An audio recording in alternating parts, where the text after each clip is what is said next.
नमस्कार मित्रों, आदर्श विद्या मंदिर मतान्य में आपका हार्दिक स्वागत है। आज हम अध्याय 11 समरूपता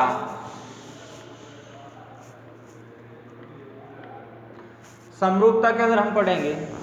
हमने पिछली क्लासों के अंदर 9th क्लास के अंदर हमने यही पढ़ा होगा कि सर्वांग समता क्या होती है। तो एक तो होता है सर्वांग सम और एक होती है समरूपता। अब इस दोनों के अंदर अंतर अपन को पता होना चाहिए। सर्वांग समता क्या होती है? दो चित्र आपस में एकदम टू कॉपी हो, उसकी सर्वांग समता का चिन्ह होता है ऐसा, और समरूपता का होता है ऐसा। अर्थात दो आकृतियों के माप और आकार यदि समान हो तो वो कौन सी कहलाती है? सर्वांग सम। आकार व माप क्या होने चाहिए? समान होने चाहिए। आपको कुछ भी दो आकृतियों के अंदर यदि उसका आकार समान है और उसका माप समान है तो वो कौन सी आकृति कहलाती है? सर्वांग समता। जैसे ये त्रिभुज ले लिया ए बी सी, इसके अंदर इसको पी क्यू आर, यदि ए बी अपने पास 5 सेंटीमीटर है तो दूसरी आकृति की संगत भुजा भी क्या होनी चाहिए? 5 सेंटीमीटर होनी चाहिए। यदि ए सी 6 सेंटीमीटर है तो उसकी संगत दूसरी आकृति की 6 सेंटीमीटर होनी चाहिए। इसी प्रकार बी सी मान लो 7 है तो इसकी संगत भी 7 होनी चाहिए। तो ये दोनों आकृति कौन सी है? सर्वांग सम आकृति। और सर्वांग सम आकृति के लिए आपको बोल दें समान त्रिज्या के सभी वृत्त क्या होते हैं? समान त्रिज्या के सभी वृत्त क्या होंगे? सर्वांग सम होंगे। आपको समान त्रिज्या का मतलब बोल दिया 5 सेंटीमीटर त्रिज्या का वृत्त बनाओ तो सभी 5 सेंटीमीटर त्रिज्या का वृत्त बनाएंगे तो वो सभी वृत्त क्या होंगे? सर्वांग सम होंगे, क्योंकि उसका आकार समान है, उसकी सभी की त्रिज्या समान है। यदि आपको बोल दे समान भुजा की लंबाई वाले वर्ग, समान लंबाई वाले सभी वर्ग, तब भी आपके क्या होगा? सर्वांग सम होगा, क्योंकि इसके अंदर अपने क्या बोली? समान लंबाई वाले सभी वर्ग। तो इसके अंदर जो भी आप वर्ग बनाओगे सबके अंदर समान बनाओगे। ये भी 5 तो वर्ग तो 5-5 का ही होता है, दूसरा बनाओ वो भी 5-5 बनाओगे, अर्थात सभी वर्ग एक साथ बोल दे कि सभी के लिए भुजा की लंबाई समान है तो उसके लिए कौन सा हो जाएगा? ये सर्वांग सम हो जाएगा। और आपको बोलते हैं सभी समान भुजा वाले समबाहु त्रिभुज, समान भुजा वाले समबाहु त्रिभुज,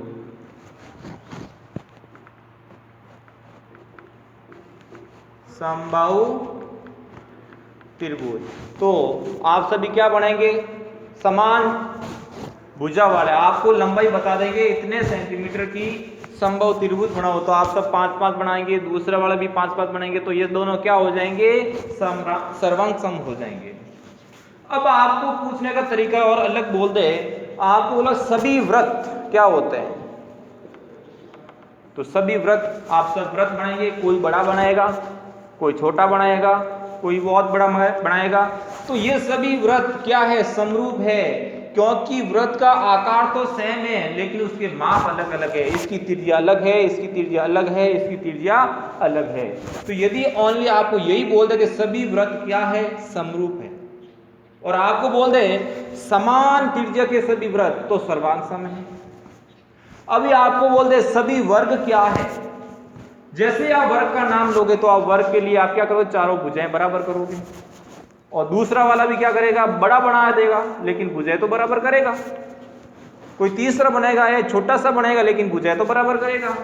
इसके आकार सब सेम है लेकिन इसके माप अलग अलग है, भुजाओं के माप अलग अलग है। तो आपका सभी वर्ग क्या हो जाएंगे?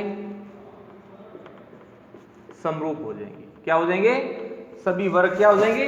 समरूप हो जाएंगे, और सभी वृत्त भी क्या होंगे? समरूप होंगे। यदि आपको बोल दे समान आकार और समान माप के सभी वर्ग तो क्या होगा, सर्वांग सम होगा। इसी प्रकार आपको बोलते सभी समबाहु त्रिभुज क्या होते हैं, समरूप होते हैं। कोई त्रिभुज तो बड़ा बनाएगा लेकिन तीनों के आकार सेम बनेगा, कोई छोटा बनाएगा लेकिन आकार तो सबका सेम होगा, तीनों भुजें तो बराबर है। समबाहु त्रिभुज का नाम आते ही तीनों भुजें बराबर करेगा, लेकिन उसका आकार सेम है लेकिन उसके माप अलग अलग है, तो वो कौन से हो जाएंगे, समरूप हो जाएंगे।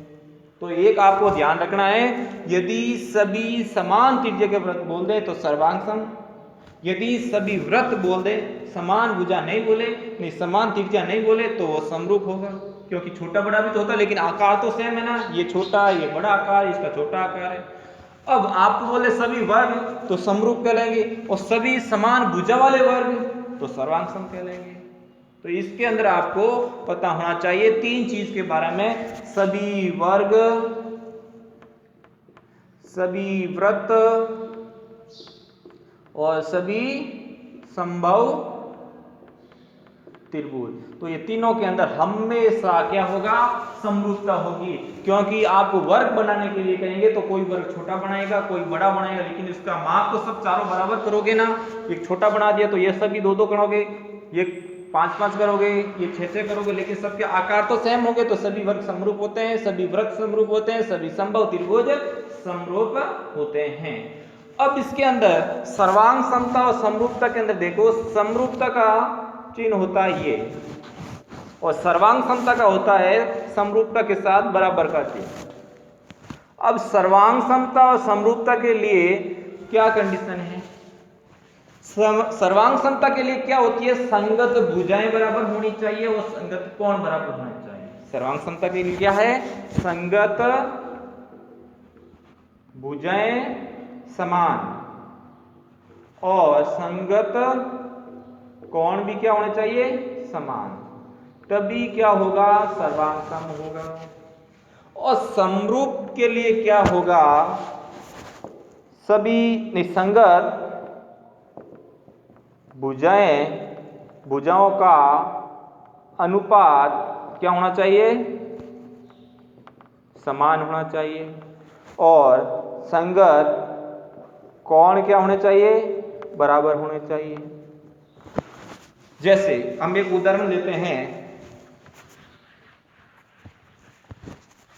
एक त्रिभुज बना दिया, इस त्रिभुज के अंदर दो त्रिभुज लिए, दोनों को अपन को सर्वांग समता बताएंगे। संगत भुजाएं समान होनी चाहिए, अर्थात जो इधर की ये भुजा तो उसकी संगत भुजा ये होनी चाहिए। ये भुजा मान लो 5 सेंटीमीटर है तो ये भी 5 होनी चाहिए, ये भी 6 है तो ये भी 6 होनी चाहिए, ये मान लो 4 है तो ये भी 4 होनी चाहिए। संगत भुजाएं क्या होनी चाहिए, समान होनी चाहिए। संगत कोण समान होने चाहिए, जो कोण ये है उतना उतना कोण ये होना चाहिए, जो कोण ये है उतना उतना कोण ये होना चाहिए, जितना कोण ये है उतना कोण ये होना चाहिए, तभी ये सर्वांग समता होगी। और समरूपता के लिए क्या है, देखो जैसे अपन दो त्रिभुज बनाते हैं, इसके अंदर भी एक छोटा बना दिया और एक बड़ा बना दिया। अब इसके अंदर अपन देखते हैं संगत भुजाओं का अनुपात समान होना चाहिए। अब देखो ये मान लो 3 सेंटीमीटर है, तो ये इसका डबल हो सकता है, 3 गुना हो सकता है, 4 गुना हो सकता है, आधा हो सकता है। जिस अनुपात में ये बढ़ रही है और घट रही है, बाकी भी उसी अनुपात में बढ़ती और घटनी चाहिए। जैसे 3 है तो इसका डबल कर दो 6 है, ये मान लो 4 है तो इसका डबल 8 होना चाहिए, यदि मान लो ये 2 है तो उसका डबल 4 होना चाहिए। इसी अनुपात में दोनों का अनुपात क्या हो गया, ABC PQR। अब AB बटा PQ अनुपात क्या है, AB है 3 और PQ है 6, तो इसका अनुपात आ गया 1/2। इसी प्रकार इस दोनों का देख लो, AC बटा PR, इधर है 4 उधर है 8, तो इधर भी देखो 1/2। तो क्या संगत भुजाओं का अनुपात समान होना चाहिए। और दूसरी बात है संगत कोण बराबर होना। जिस प्रकार सर्वांग समता में संगत कोण बराबर होते हैं, इसी के अंदर संगत कोण बराबर होने चाहिए। जितने डिग्री का ये है उतने डिग्री का ये होना चाहिए, जितने डिग्री का ये है उतने डिग्री का ये होना चाहिए, जितने डिग्री का ये है उसका संगत कोण ये बराबर होना चाहिए। तो इस प्रकार ये हमारी समरूपता है।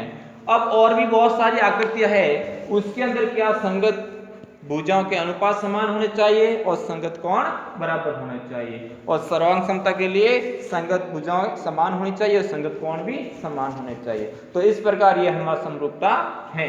आपको इन तीन चीजों के लिए तो सीधा याद रखना है, सभी वर्ग क्या होते हैं, समरूप होते हैं। क्यों, वर्ग चारों भुजाएं बराबर होती है तो छोटा बनाओ या बड़ा बनाओ लेकिन होगा तो समरूप। जैसे मान लो इसके अंदर ले लें, ये मान लो 5 की बनाई तो ये भी 5, ये भी 5, ये भी 5। कोई दूसरा और वर्ग बनाएगा तो उसके अंदर मान लो 10 का बनाए तो ये भी 10, ये भी 10, ये भी 10, ये भी 10। तो इन दोनों का रेशियो, इन दोनों के रेशियो से समानित होगा, अनुपात तो समान ही है, तो हमेशा वो क्या होंगे, वर्ग समरूप होंगे। इसी प्रकार व्रत के अंदर देख लो, एक व्रत छोटा बनाया, एक व्रत बड़ा बनाया। छोटे व्रत के लिए मान लो 3 त्रिज्या ली और बड़े व्रत के लिए 6 ली, तो इसका कितना 1:2 हो गया। तो निश्चित अनुपात के अंदर है तो सभी व्रत भी क्या होते हैं, समरूप हो गए। इसी प्रकार समबाहु त्रिभुज, एक छोटा त्रिभुज बना दिया और एक बड़ा त्रिभुज बना दिया। अब मान लो ये 3, ये 3, ये 3 है, इसी के अंदर मान लो कोई दूसरा बड़ा बना दिया तो उसके अंदर भी सभी भुजाएं तो समान होगी। मान लो 9, ये भी 9, ये भी 9, ये भी 9, तो इन दोनों का अनुपात क्या होगा, 1:3 के अंदर ही तो है। इस प्रकार सभी समबाहु त्रिभुज भी क्या होते हैं, समरूप होते हैं। अब एक चीज और है, सभी सर्वांगसम आकृतियां समरूप होती है, बिल्कुल होती है, क्योंकि सर्वांगसम के लिए समरूप भी होती है और बराबर माप भी होते हैं। लेकिन समरूप के अंदर ओनली आकार समान होते हैं, इसकी माप निश्चित अनुपात में होते हैं। तो हमेशा ध्यान रखना, सर्वांगसम आकृतियां हमेशा समरूप होती है और समरूप आकृतियां सर्वांगसम नहीं होती है। तो इस बातों को अपन को ध्यान रखना है। अब हम चलते हैं 11.1 के अंदर प्रश्न संख्या 1। तो हम प्रश्न संख्या 1 देखते हैं, रिक्त स्थानों की पूर्ति कीजिए। इसमें पहला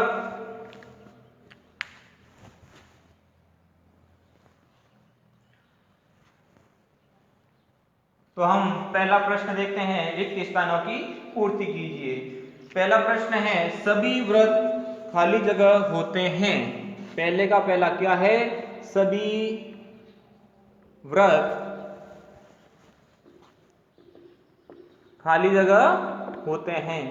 अब आपको मैंने बताया था सभी व्रत क्या होते हैं। अब आपको किसी को बोल दिया कि सभी व्रत बनाओ, तो क्या आप व्रत कोई तो छोटा बनाएगा, कोई बड़ा बनाएगा, लेकिन इसकी त्रिज्या अलग अलग होगी, लेकिन दिखने में तो क्या है, दोनों समान आकार के हैं, साइज छोटी बड़ी, आकार समान, लेकिन इसके माप अलग अलग हो सकते हैं। तो ये क्या हो जाएंगे, समरूप। तो पहले के अंदर क्या हो जाएगा, समरूप। सभी व्रत क्या होते हैं, समरूप होते हैं। इसी प्रकार दूसरा है सभी वर्ग। और वर्ग भी क्या है, छोटा वर्ग बनाओगे तो भी चारों माप समान, बड़ा वर्ग बनाओगे तो भी चारों माप समान, तो इसके अनुपात निश्चित है। तो इसके अंदर भी क्या हो जाएगा, दूसरे के अंदर भी सभी वर्ग समरूप होते हैं। तीसरा प्रश्न है, सभी खाली जगह त्रिभुज समरूप होते हैं। कौन सा त्रिभुज है जो त्रिभुज समरूप होता है, समबाहु त्रिभुज। कौन सा है, समबाहु त्रिभुज। देखो समबाहु त्रिभुज बनाने के लिए बोला तो मान लो एक जने ने छोटा त्रिभुज बना दिया, एक जने ने बड़ा त्रिभुज बना दिया, लेकिन जो माप 5 का बनाएगा तो तीनों 5 के होंगे। ये मान लो 10 के बनाए तो सभी 10 के होंगे। कोई 12 सेंटीमीटर का बनाएंगे तो 12 का होंगे, लेकिन तीनों माप क्या होंगे, समान होंगे। तो जिसका आकार एक जैसा हो और उसके माप अलग अलग हो तो वो कौन सा है, समबाहु त्रिभुज, समरूप हो जाएंगे। तो इस तीनों के अंदर आपको बताया सभी व्रत, सभी वर्ग और समबाहु त्रिभुज हमेशा क्या होते हैं, समरूप होते हैं। तो इन तीनों का आपको ध्यान रखना है। अब चौथा प्रश्न है, भुजाओं की समान संख्या वाले दो बहुभुज समरूप होते हैं। देखो भुजाओं की समान संख्या, अब बहुभुज के अंदर कुछ भी आ सकता है, त्रिभुज भी आ सकता है, चतुर्भुज भी आ सकता है, जिसके अंदर क्या है, दो आकृतियां जिसके अंदर भुजाओं की संख्या समान है। तो मान लो मैं एक चतुर्भुज लेता हूं, 1 2 3 4, ये भी चतुर्भुज तो है और ये भी चतुर्भुज है। इसमें भुजाओं की संख्या तो समान है, लेकिन ये समरूप हो सकते हैं, ऐसे नहीं है। उसकी समरूपता के लिए क्या क्या होना चाहिए, तो इसकी समरूपता के लिए सबसे पहला होना चाहिए संगत भुजाओं का अनुपात समान।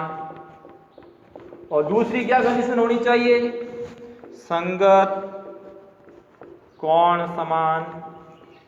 यदि ये दो कंडीशन होगी तो ही हम समरूप कह सकते हैं। ऐसी तो चार आकृति में कैसी भी आकृति बन सकती है, तो इस प्रकार इन दोनों चीजों को यदि फॉलो है तो यह समरूप हो सकती हैं। तो इसके अंदर दो खाली जगह है, एक के अंदर यह संगत भुजाओं का समान अनुपात और संगत कोण समान होने चाहिए। अब दूसरा प्रश्न है, निम्न कथन में सत्य और असत्य बताइए। तो इसके अंदर आपको क्या बताना है, सत्य कथन क्या है और असत्य कथन क्या है। तो पहला प्रश्न है इसके अंदर, दो सर्वांग सम आकृति समरूप होती है। तो मैंने बताया ही था, सर्वांग सम हमेशा क्या होती है, समरूप तो होती है। समझ में आ गया, क्यों सर्वांग सम के अंदर संगत भुजें और संगत कोण बराबर होते हैं, और जो संगत भुजें कोण बराबर तो समरूप तो होंगे ही, और जो समरूप होते हैं वो सर्वांग सम हो ये जरूरी नहीं है। तो पहला कथन तो क्या हो जाएगा, सत्य हो जाएगा। अब दूसरा है हमारा,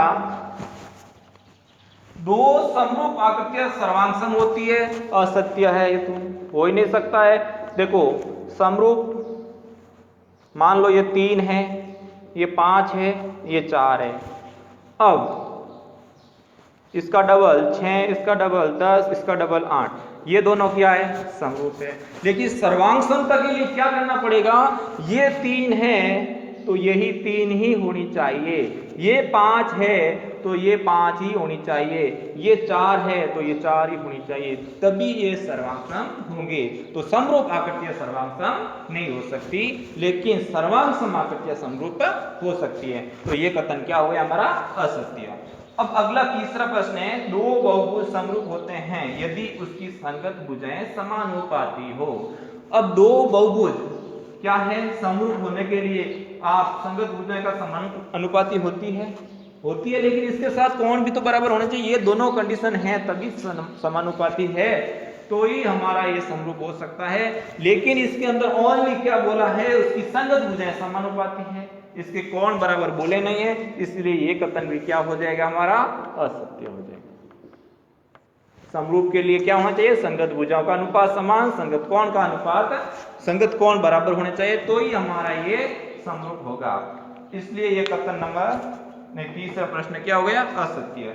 अब चौथा है, दो बहुभुज समरूप होते हैं यदि उसकी संगत भुजाएं समानुपाती एवं संगत कोण बराबर हो।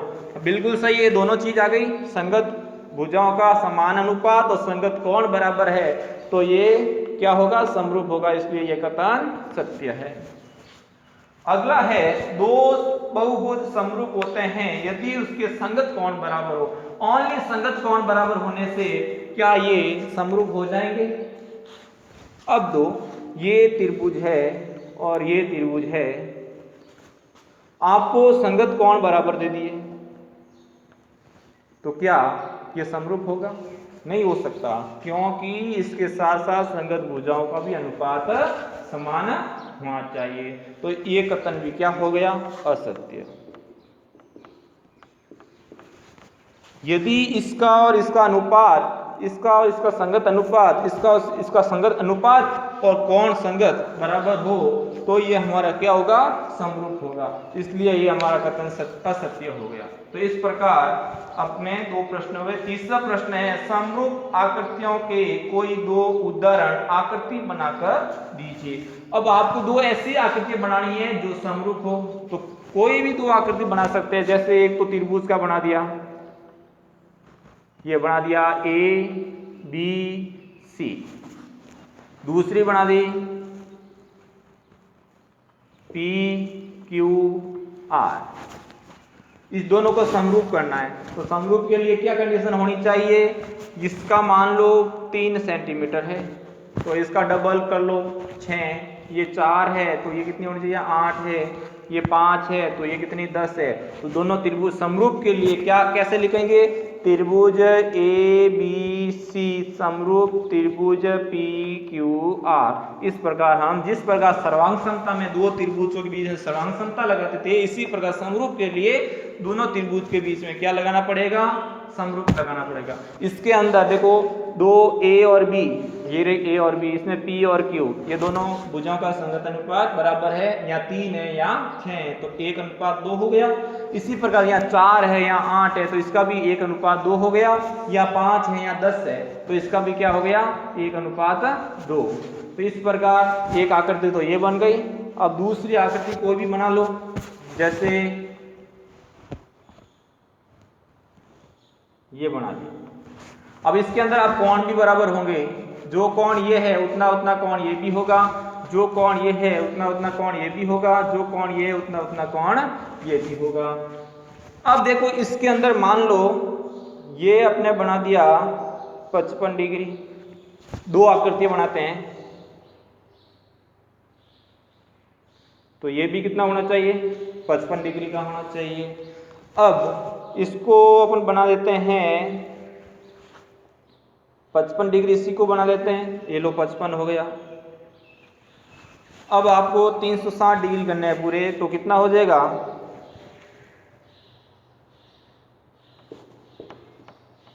55 55 110 250, तो ये 125 मान लो और इसको भी 125 मान लो, तो ये भी 125 होना चाहिए और ये भी 125 होना चाहिए। समझ में आ गया। तो देखो इसका संगत कोण बराबर है 125, ये भी 125, ये 55 है तो ये भी 55, ये 55 है तो ये भी 55। अब इसके अलावा आपको इस भुजाओं का अनुपात मान लो 1.5 है, तो मान लो ये इसका आधा 1.25 हो जाएगा। ये मान लो आपका 3 सेंटीमीटर है तो ये इसका आधा 1.5 हो जाएगा। ये मान लो आपका 10 है तो ये हो गया 5, ये मान लो 7 है तो ये हो जाएगा 3.5। तो इसकी संगत भुजा का अनुपात समान होना चाहिए और संगत कोण बराबर होने चाहिए। तो इस प्रकार ये हमारे आप दो उदाहरण दे देना समरूपता के। तो यहाँ पर क्या हो जाएगा, ए बी सी डी, यहाँ पर पी क्यू आर एस, तो ये चतुर्भुज और ये चतुर्भुज क्या हो गए, समरूप हो गए। तो इस प्रकार हमने आज समरूपता के बारे में पढ़ा है। अगली क्लास के अंदर हम 11.2 के पर में करेंगे। आज के लिए धन्यवाद।